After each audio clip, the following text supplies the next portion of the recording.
Hello YouTube, Doughboy Mike here, and today I'd finally like to appease all of you that have been bugging me about a collection tour, room tour, and I'm going to do just that. I'm going to give you guys a full collection tour. I'm just going to show you what I have, what I kind of have off to the side that no one's really seen, and what I have that I just don't really have room for, so it's just kind of in storage. But my goal here is just really to give you guys an overall knowledge of what I have, the pieces that I have, so you can make suggestions in the comments for what pieces you'd like to see videos on.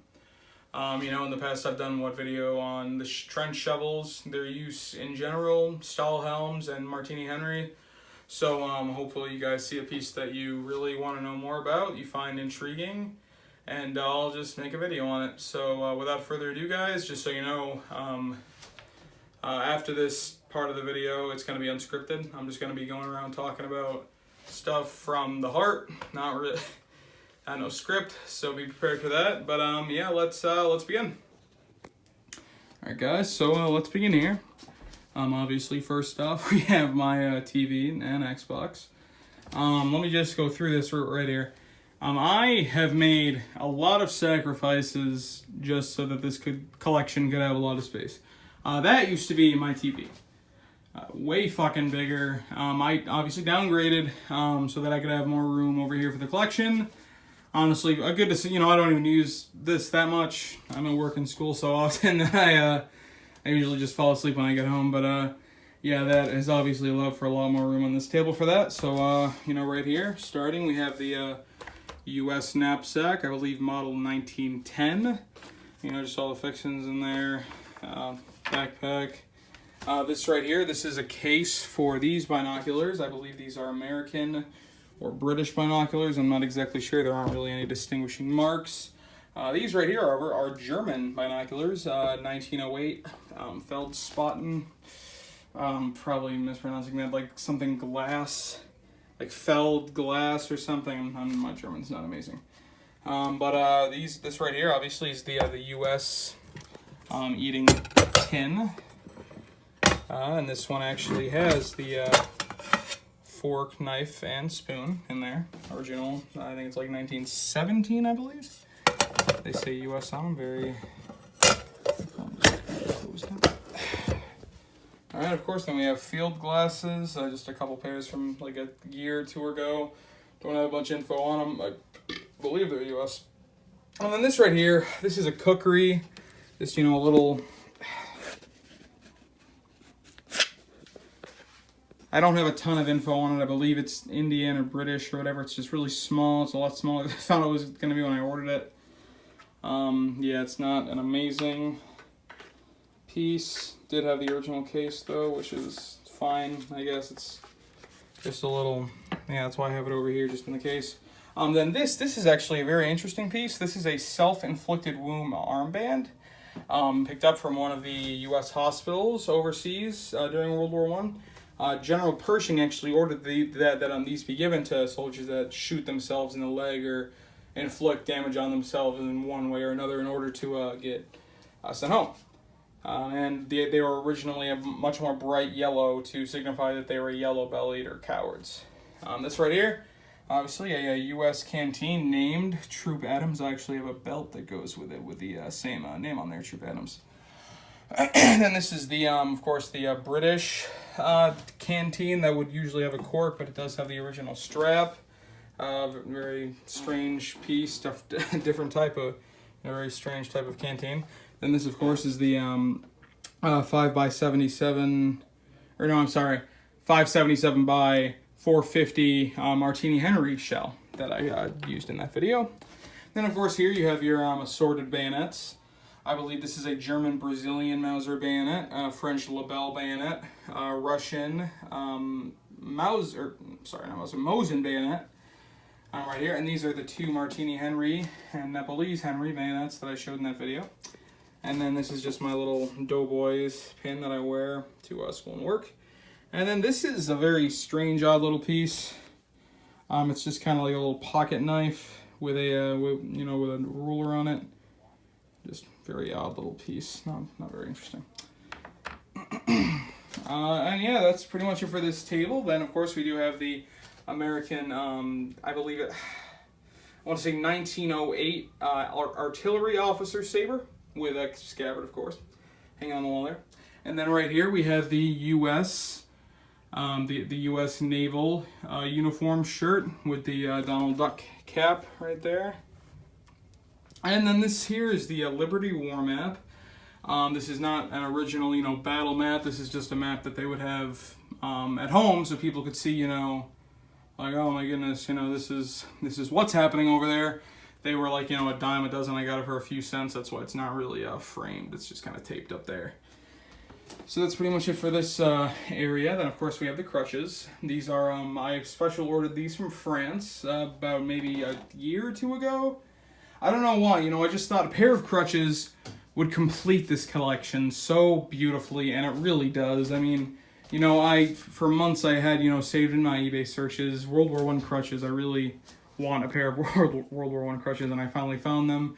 And it took me like 2 months to get here because they were shipped badly or whatever. But so yeah, that's an amazing piece right there.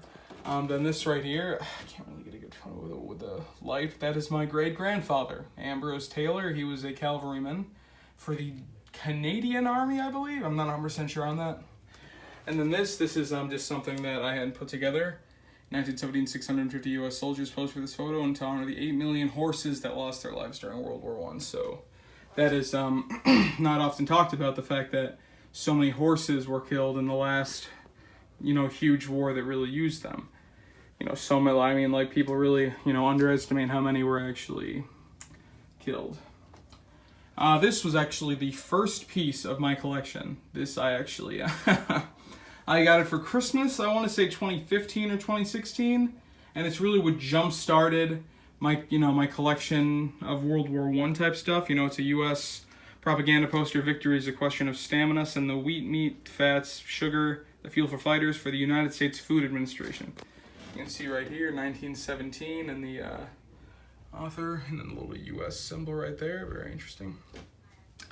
And then this is, of course, a U.S. campaign hat. I believe it is 2nd Battalion, 2nd Unit, something like that, with the cord. And then this is the Sons in Service banner.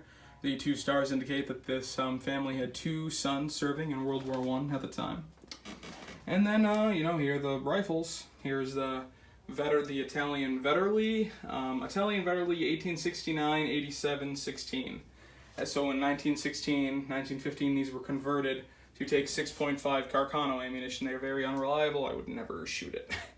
And then, of course, the Martini Henry that I already made a video on, the Nepalese Martini Henry. And then this is the newest addition to the collection, a M95 Austrian Mannlicher rifle carbine. It's actually a Stutzen carbine, meaning that it has sling slots on the side and the bottom. This is also an original Austrian sling for it, along with the ammo pouches. Very interesting. And then, of course, you have the just the basic pieces here. The trench shovel I already made a video on. The bolo knife, U.S. bolo knife. I believe Russian barbed wire cutters. And then to the left of the wire cutters is a U.S. 1903 bayonet turned into a trench knife.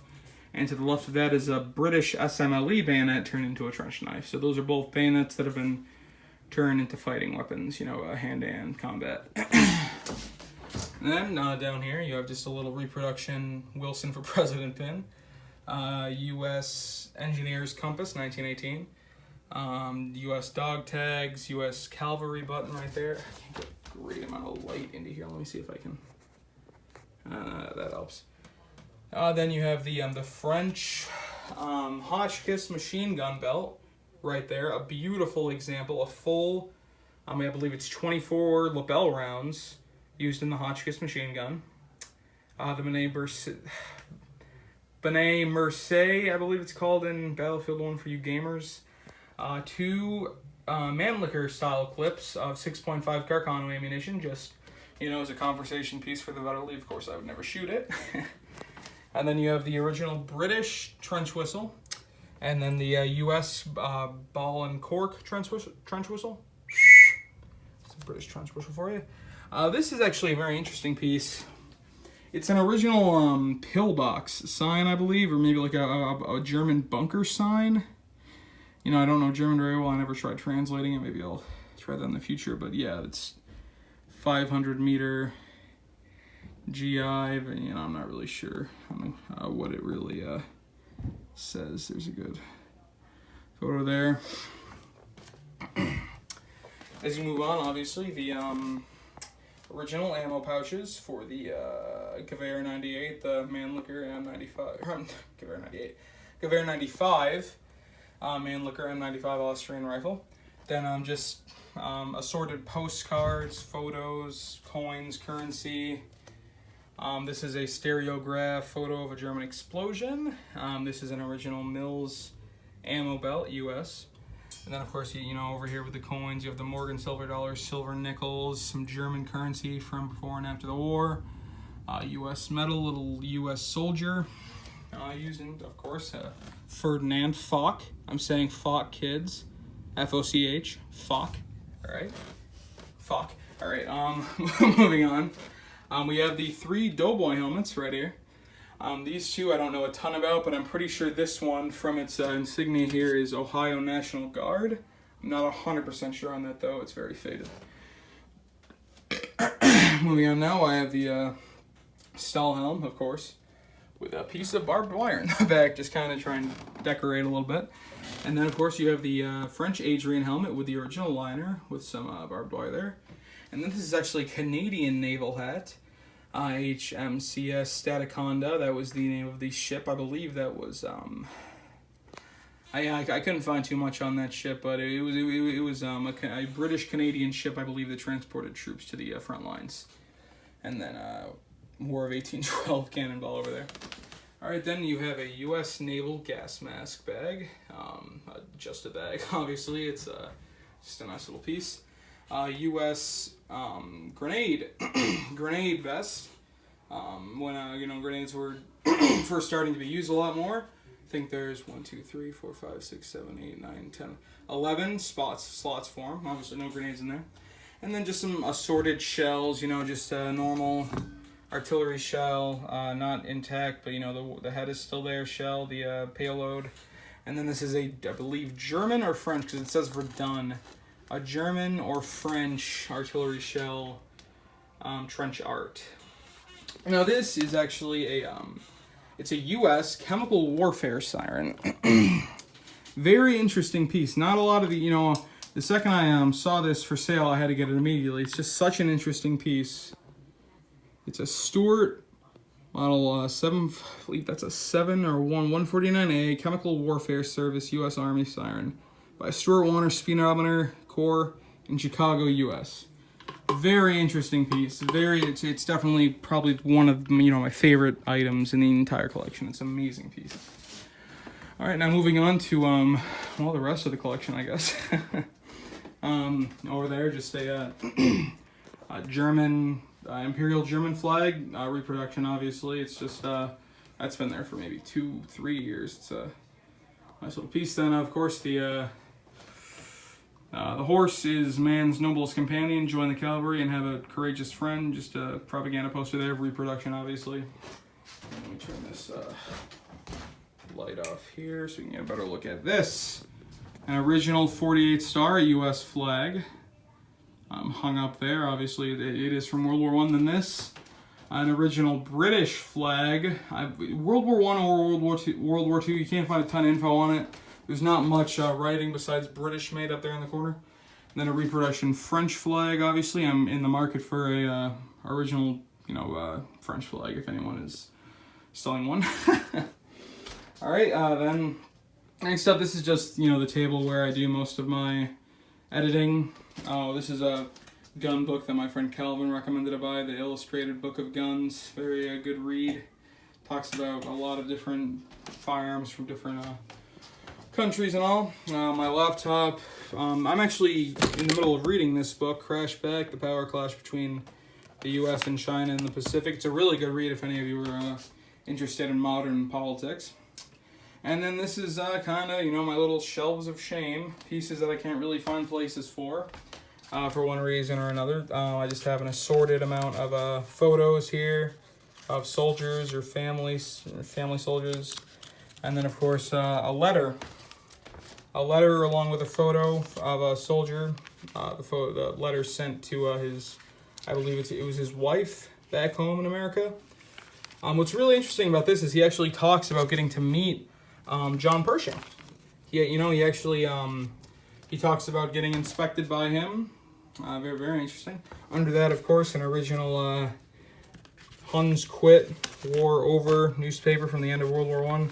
This is a really, I love the newspaper, but the guy that shipped it to me shipped it all crumpled up like this, and I've tried so many things to try and get it at least a little bit straight again, but to no avail. I'm probably just going to try and find a newspaper frame for it. And then just some more assorted stuff,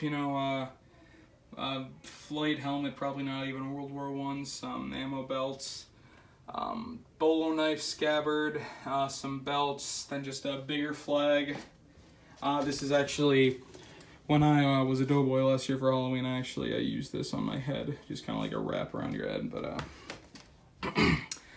But guys, that's about it for the room tour. If you see something you liked in this video, please comment down below and I'll try and make a video talking about it. And thanks for watching, guys. See ya.